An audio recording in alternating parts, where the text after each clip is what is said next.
You're watching the PIC TV network, channel 1000. Welcome to the importance and power of reading.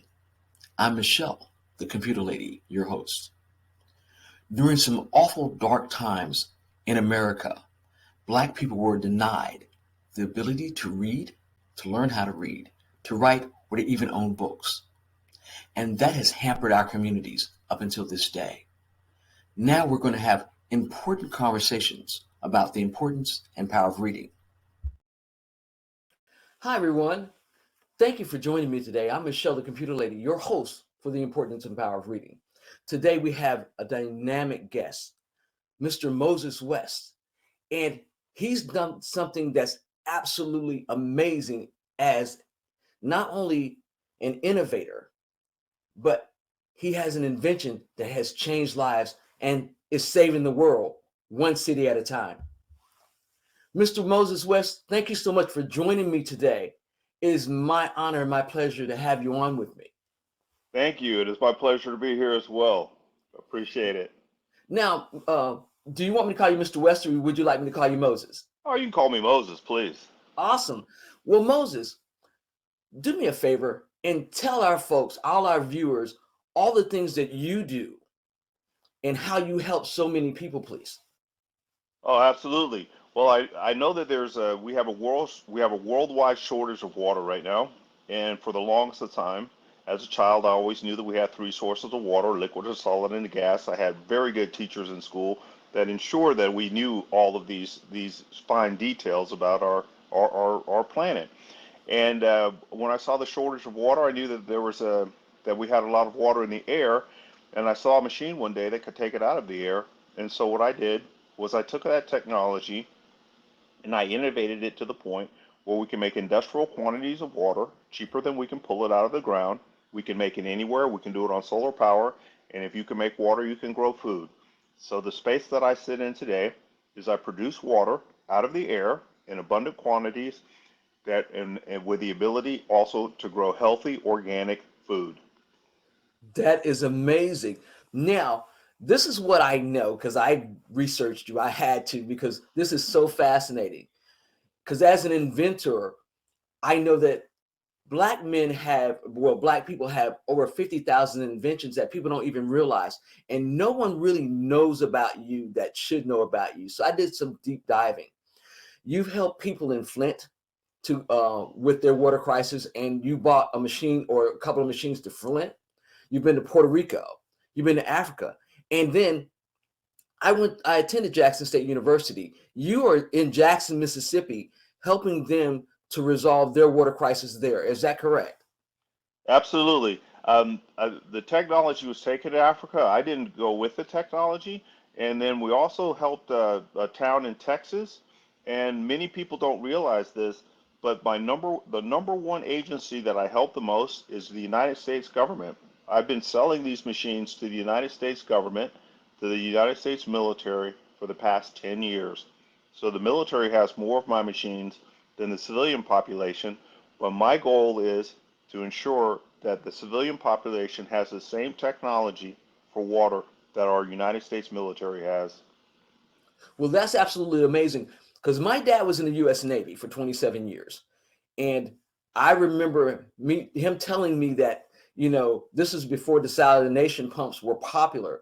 They'd have to Mhm. go to port, offload the waste, and then get fresh water for all the men that was on board. And now they don't have to do that because of your technology. Is that correct? Yes, the Navy uses several technologies. They actually can pump water into a ship now, and just strain the salt right out of it because the nuclear powered ships they have unlimited power, unlimited power. Wow, that is amazing. So now I have to ask you, when you were a kid, did you like reading? In the very beginning, I would read books that had lots of pictures in them, and so I was more into the pictures and the captions under the pictures when I was a little boy. And Curious George was one of my favorite books to read. My weekly reader that I used to have in school, if you're old enough to remember a weekly reader, Oh, and absolutely. Yes, and then when I finally discovered my mother bought the Encyclopedia Britannica, and when I opened that up, I was lost in Encyclopedia Britannica and all of the pictures and all the captions under the pictures, and then the detailed stories about what I was seeing right there. It was it was like my dictionary to the world. So, would you say that your mom is your biggest influencer in your reading journey? I would have to say yes, because she would be the foundation of it. My mother was the one who decided to buy that massive volume of Encyclopedia Britannica. So, so when we talk about reading and we talk about the reading journey, because you talk about Curious George, is one of my favorite books as a kid. And I always encourage, especially young men, to, if it's a picture book, go for it. Because as long as you are starting to get language and you're starting to build the language, that's what's important. Now, who are the other people that influenced your reading habits or your reading journey?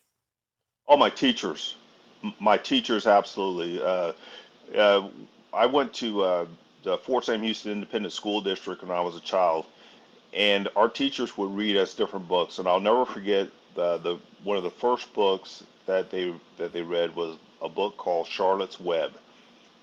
And then every time they would read a book, you would just sit there and you could use your imagination. It wasn't watching TV. You could just imagine everything that was going on in the book, and it was just a wonderful experience every day to have that time span that we had set aside for that chapter that she would read. Well, that's absolutely amazing. And you talk about 17 tenets of sustainability as far as something that you teach and that you're working in the greater Chicago area to help bring along as you resolve the food deserts. Could you tell us a little bit about those 17 tenets, if you don't mind? Not at all. The 17 tenets of sustainability are goals that the United Nations has told the world that we need to attain these 17 goals. And so this by attaining these goals, what we're going to do is we're going to help alleviate, slow down, stop, and reverse climate change. This climate change that has us in this place where we've been placed, where our environment is now hostile to us. The sixth tenet of sustainability is where I fall into place, but it's you know how train cars are held together? Yes, with the coupling device. There's a coupling device that holds the trains together. Well, you had these tenets going this way, and you had these other tenets going the other way. And the one that they didn't have was water. And so when I came up with the machine and the idea to use the machine and solar power to power it, that was the pin that held the 17 tenets together. So whereas everyone was saying, well, we can do this, but we don't have water. Well, I brought water to the equation. And so now the schools were able to teach all the 17 tenets of sustainability, equality between boys and girls, food production, composting, solar power, water, uh, uh, using non-chemical fertilizers, and going through the whole process of just being friendly to the planet. And so that's how I got involved with the 17 tenets of sustainability. Wow, that's absolutely fascinating. Excuse me, Moses, because I want to call you Mr. West. Okay, just kind of can't help myself. It's It's a the name gray that beard. well, no, it's not even that. It's one of my favorite characters from the Wild Wild West, Mr. West. So, Oh yes, so James it's West. just it's since I was a little girl. So I've always watched it, and when I hear the name West, it's always a good trigger for me. It's a good memory for me because me and my dad used to watch it together. I'm a daddy's little girl, so this has always been my stick.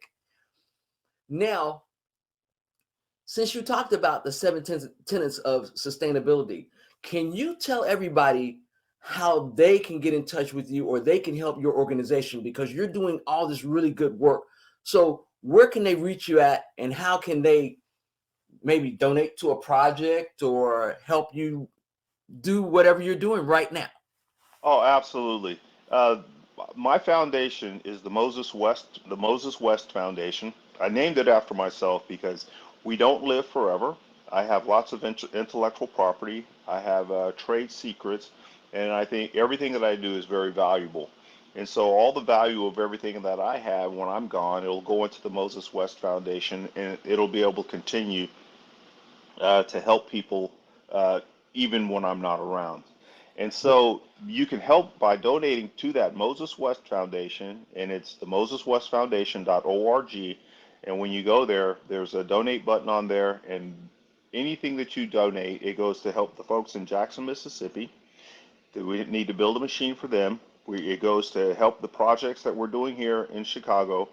And by the way, here in Chicago, we've already got 11 acres of land in the city to grow food on for people that live in places where there's high rates of obesity, high rates of sugar intake, high rates of salt intake. And that's what your donations are going to do, is to start the first urban, fully organic uh, elimination of the food desert. And we'll do it here. And then the people will come here, learn how to do it. Then they can take it to Baltimore, take it to Los Angeles, take it to San Antonio, Houston, Dallas. This is the epicenter of eliminating the food desert. That is absolutely awesome. All right, Moses, we've got to take a short commercial break. Folks, you guys stay tuned, and we're going to have more conversations around the importance and power of reading with Mr. Moses West. We'll be right back.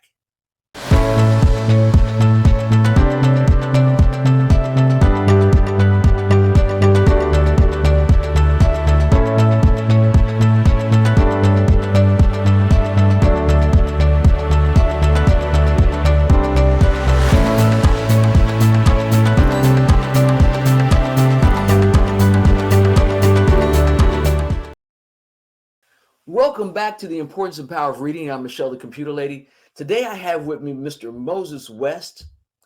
He built the atmospheric water generator. And what it does is it allows moisture to be pulled from the air and it creates water, which is in itself fascinating. But he also teaches the 17 tenets of sustainability. Welcome back, Moses. Now, I have another question to ask you. And that question is, you talked about Curious George being your favorite book as a child. What are you reading these days? Oh, today I'm reading some very serious history books. Um, I'm also reading lots of technical manuals and lots of books about our environment and about water quality. So the things that I read today are mainly concerned with what I have to know for the 17 tenets of sustainability, for engineering and the engineering processes of the machines that I build, water quality, knowing lots of books about the chemicals that we have in our water and how they affect us as human beings.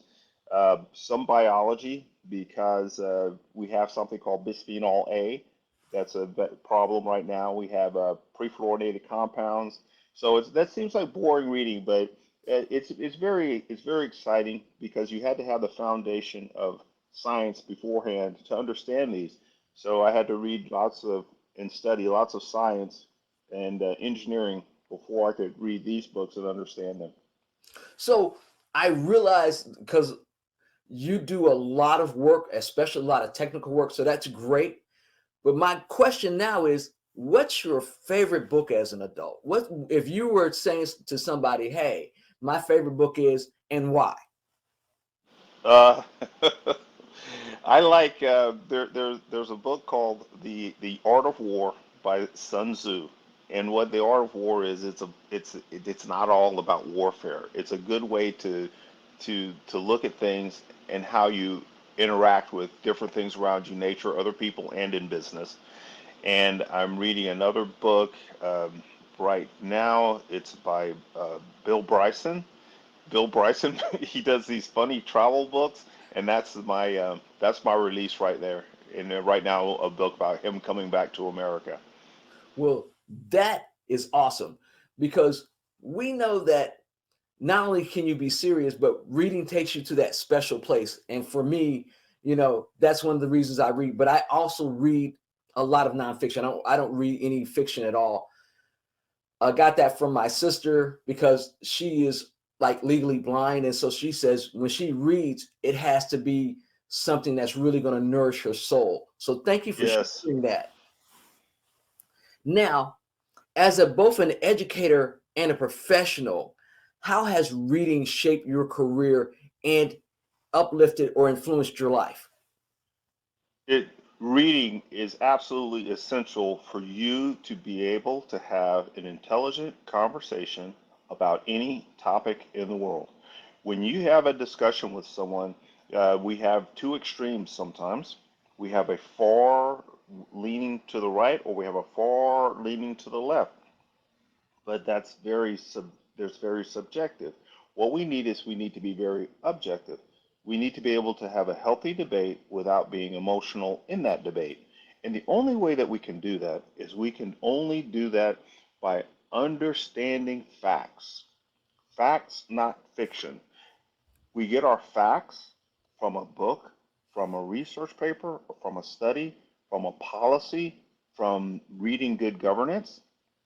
And so when you speak about a subject, it's good to be well informed so that that way you can actually convince another person of your point of view by giving the facts, not fiction. Well, I absolutely agree with that because, as you know, I write STEM books for children. And so for me, it has to align with my goals of making sure that the children are well informed, but also entertained as well. They learn something, but they have fun doing it, which is one of the reasons that I'm so hyped up on making sure our kids read well and asking great folks like you that have all these disciplines to come in and tell kids how reading has really helped them and elevated their careers. Now, what do you think is the state of reading and Mhm. literacy between our adults and our children and our adolescents right now? Where do you think we're at? I think we're right now we're do not don't become don't be pessimistic or don't get disheartened at this. But right now our state of reading is abysmal. Right now we need to we I see that the short attention span from spending too much time with a device that is designed to to keep you entertained for a few seconds before you go to the next thing, the next thing, the next thing. You don't give your brain a chance to concentrate on something long enough, so the attention span becomes shorter. So time should be limited, I think, with tablets, phones, and computers sometimes. And we should concentrate more on reading. So, because with reading, you can you learn how to concentrate and you learn how to keep your attention span exercised so that you can focus on one thing long enough to understand it well enough and getting in-depth information about a subject and a topic and not just a bit of information about this and this, because that's dangerous. You need to have enough information. Like, just think about it. If you learn only how to take an airplane off, how to take off, so that's great. You learn that, but now you got to land. And it's a totally set of different circumstances because flying, you fly into the wind. When you're landing, you don't really necessarily want to be going into the wind. You don't want it at your back either, but you want to avoid crosswind. So that's a really good analogy. Yes, you need to be landing into the wind. So, and there are so many things along with reading that comes along with not only focus but compassion and empathy, because I think when we read and we are able to get this information in and we're really able to soak it in, we elevate our lives and our communities. And Absolutely. I call it adaptive reading. So knowing that, and you being a man, my other question is, do you have children? And if so, how did you help them read better? Yes, I have two daughters. They're both in college. The one's studying in Kent, England, and the other studying in Alabama. And when they were children, they were just readers.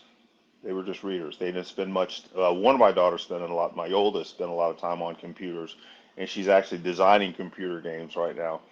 But for the most part, yeah, they were good readers.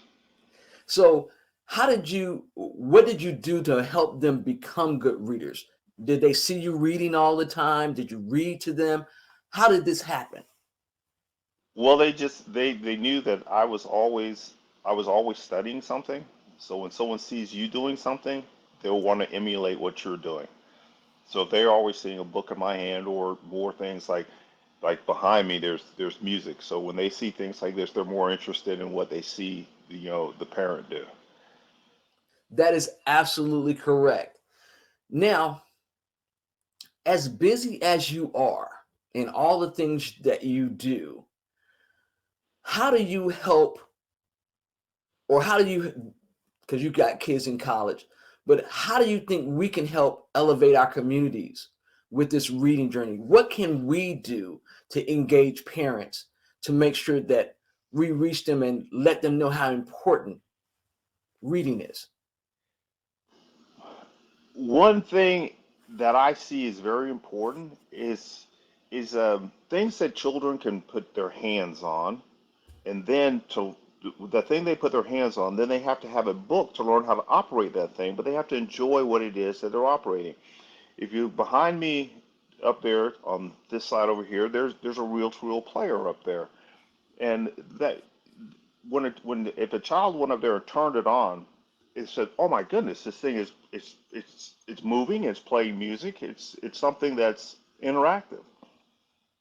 But then they have to be able to read about the complete operation of it and how to do the things that it needs to do. Or when they have to read the instructions of how to put together a model, or how to read the instructions of how to do gardening, or read the instructions of how to put that water pump with this machine to pull this water out to go to this garden that you just built. And in the manual or in the book, they'll have a picture, they'll have something that they must read to make sure it's done right. And sometimes what they'll try to do is they'll try to jump past the reading part and just say, "Oh, this looks like it goes this way." But then after they see that they failed doing that, then they will start to read the instructions, the detailed instructions. So it's a training process. And I think that part is what is missing. Is I think you're having absolutely correct. Yes, having a project to do where you have to read to complete the project that's in front of you. Just like you had your chemistry book on your desk and the teacher would walk around, you had to read every little step in there as you're mixing this stuff together. And some people think chemistry projects on the other side of the room were on fire. Yes, Hey, well, I know it firsthand. And my dad was big on making sure you could follow directions. And he yes. told me, he's like, little girl, I know you're really smart, but it doesn't matter how smart you are. If you can't read and follow the directions as they're stated, you won't go very far. And he's been correct all this time. On that note, Moses, we got to take another commercial break. Folks, we'll be right back and we'll continue our conversations about the importance and power of reading with Moses West.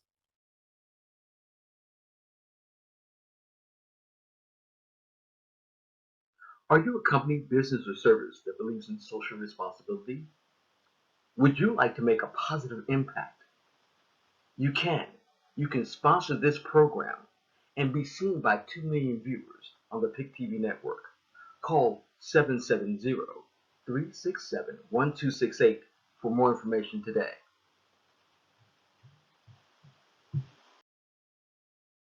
Hi, everybody. Welcome back to the Importance and Power of Reading. I'm Michelle, the computer lady, your host. I'm here today. I have Moses West of the Moses West Foundation. He has created the atmospheric water generator, and he also teaches the 17 tenets of sustainability to students in the greater Chicago area. And now he's working on resolving a food desert there. They already have 11 acres of land. Moses, thank you so much for being here with me today. Now, I've got more questions for you. I have found that girls have an easier time reading and quieting their minds, but boys tend to be more problem solvers like you are. And so, how can we help our boys read better and enjoy reading more? I think the boys, like for me, as I can speak for me when I was a little boy, I just need to be separated from the little girls. Little girls were all like, they distracted my mind away from what I should be doing, and uh, and so they're. But I think the boys need to be have a male role model that they can work with and that they can look up to and that they respect. Because that's the little boys, like when they would see a guy walking, they say, "Well, I want to walk like him. I want to stand up like him. I want to do what he's doing because I just think he's so cool." And I agree with that wholeheartedly. Now, did you give your children dictionaries when they were small? Oh, there's always dictionaries in the house. Well, Always. that was one of the things that my mother did for me was she gave each and every one of us our own dictionary. And anytime we'd have a word from school or anything that we came up or we heard, she was like, go look it up in the dictionary and then let's have a conversation around it. So the other part is not only the modeling, because you're talking about male children having male role models that they can see doing these wonderful things like you're doing as far as engineering and mechanics and these, but also having the model that they're reading and seeing them read and seeing them do these kinds of researches. And I know how important that is. And the other thing I think is playing to their strengths. I have four brothers, which is one of the reasons I talk about male children so much. And my mother would give them things that my father did. My dad was a maintenance man. He did everything. So he had books on electricity, the cyclopedias. And so my mother saw my one brother, he gravitated that way. My other brother liked taking engines apart. He took the lawnmower apart but couldn't get it back together. It sounds like me. But my dad wasn't upset. My dad was like, okay, let's lay the parts out. Let's go to the manual and let's put it back together. And they put it back together successfully. So that's the big thing here is making sure that we're also gearing them toward the things that they like. Now, what guidance would you give parents of both boys and girls on how they can help their children not only read better, but comprehend more and learn some of the seven tenets around readings, especially when we talk about language, communications, and phonics? I think we should teach phonics again, definitely. Teach phonics again, but I would suggest that the parents give the children something to read that is that the child likes. But then also, one thing that my parents did with me was when we would, like, I grew up in Germany. So growing up in Germany, when I would come back to the United States, my parents, they would, when we would travel, and I remember we would have a road map out. Now everybody uses their phone. And then my dad would show me how to use the road map. And we would stop at different places. He said, okay, here's this historical site here. And we're standing here where this wagon train came here and this village was made here. And so that story about that place would be something that you would want to read about because you were actually standing in that place. And growing up in San Antonio, we living in San Antonio, we had lots of history. So the military base, Fort Sam Houston. So Sam Houston is the place you're standing on, a place named after this man. Then there's a town called Austin, and it's named after a man. And so then in Texas history, you learn about this guy named Stephen F. Austin and Goliad and all these different places.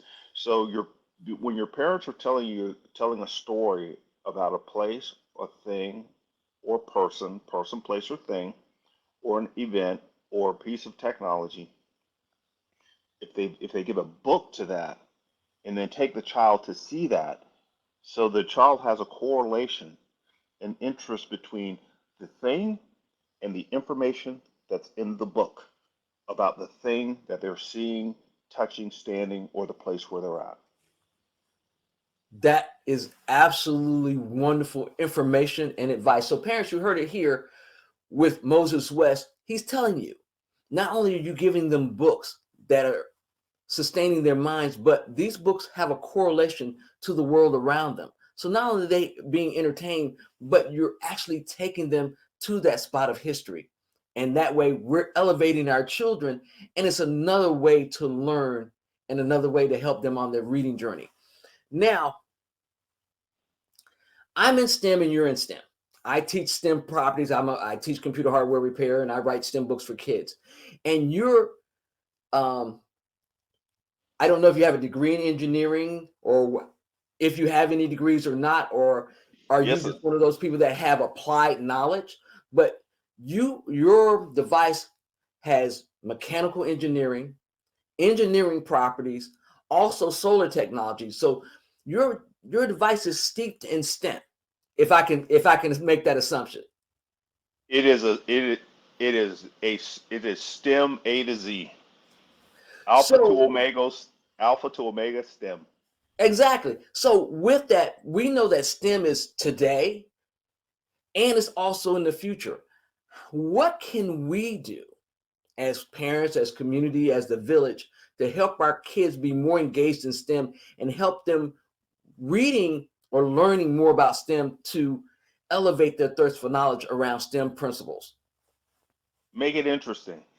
Okay, a little bit about myself. I was in the military. So in the military, I was a test pilot. I graduated from Trinity University, and I graduated from the War College at Leavenworth, Kansas. Wow, yes. But I was a test pilot in two aircraft. And so, on what you have to do for the children, they like when a child sees my machine, like when I was in Flint, Michigan, and this huge machine, 26,000 pounds, is standing there. Little kids, they would come up and they would ask me, says, "What is this? How does it work?" And when you open up those panels and those doors, and they see all those wires and the piping and the compressors and the fans turning, then I would take the time, let them stand on the ladder, and so they could see inside and explain that to them. The child, to be interested in science, technology, engineering, and mathematics, has to see it applied. They have to see it applied. It's like faith without deeds. Okay? Faith without deeds. There's nothing there. So you have to have the science, technology, and engineering and mathematics, but you have to see it applied. So when you come to visit me in Chicago, when you come out to where we're putting in the garden and the atmospheric water generator and the solar panels, what you're seeing is applied science, applied technology, and that's what we need to do more of. We can read about it all day long, but we have to apply it. These things right here at the end of the day, with science, technology, and engineering mathematics, not only do you have to have calluses from the pen fingers, but you also have to have oil and grease on these guys right here because you got to turn some wrenches. And that's what makes the brain work. Working the hands, working the brain, connecting the two, reading the book, and applying it. I love it. And so you said when we come out to Chicago, so is that an invitation for me to come out to Chicago and Oh, see the good work that you're doing? almost definitely. When it gets to rolling, it's going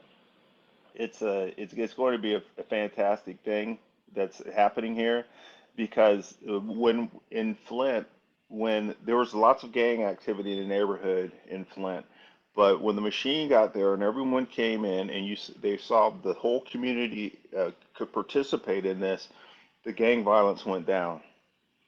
It just went down because there was actually something going on that was there to benefit, that people were interested in, and it just wasn't giving something away. People actually participated in it as well.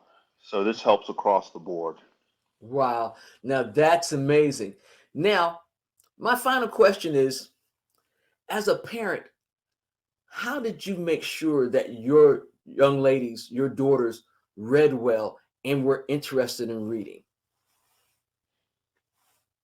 Mainly when I was away, when they would write to me, I would see how they wrote, and then some of the things that I would read, especially my oldest daughter, I would give her recommendations of what she should read, and then we would talk about things, and then I could see if she could comprehend what I had given her to read, if we could discuss it or not. So today, my oldest daughter and I, when we talk, she's in England right now. So when we do talk, we're talking about we're talking about very very heady. She has some very heady ideas, especially living in England, and so we have this good back and forth because uh, she learned how to do that. She learned how to comprehend everything that she was doing that I would give her to read, and especially things on foreign languages, because she speaks